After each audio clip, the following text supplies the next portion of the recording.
E tra i migliori ospedali per le cure oncologiche, terzo posto come IRCS, Istituto di Ricovero e Cura a Carattere Scientifico in Italia, e 128esimo a livello mondiale. Lo IOV, Istituto Oncologico Veneto, conferma la sua crescita, è quanto attesta il ranking stilato da Newsweek, la rivista che elabora ogni anno la classifica dei migliori nosocomi specializzati nel mondo.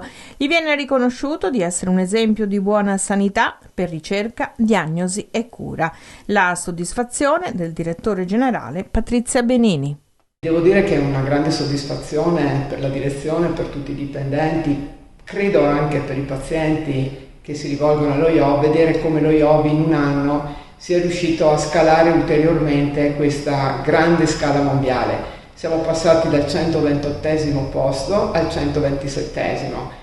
E consideriamo di tutte le strutture a livello mondiale, pubbliche e private, che si occupano di oncologia.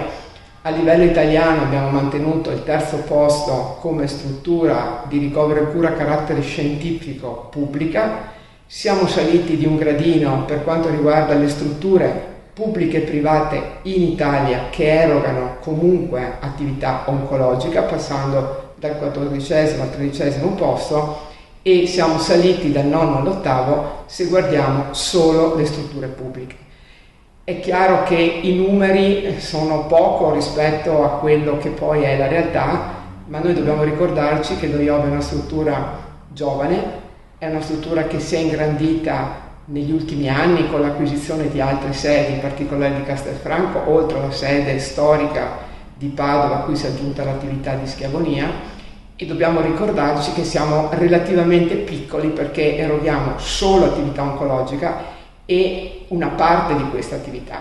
Quindi devo dire grazie a tutti gli operatori, grazie alla ricerca, perché la valutazione di Newsweek non è fatta solo sull'assistenza, ma tiene presente i percorsi di cura, di diagnosi e di ricerca che si fanno all'interno di una struttura. Quindi una struttura giovane, ma come tutti i giovani ha voglia di crescere.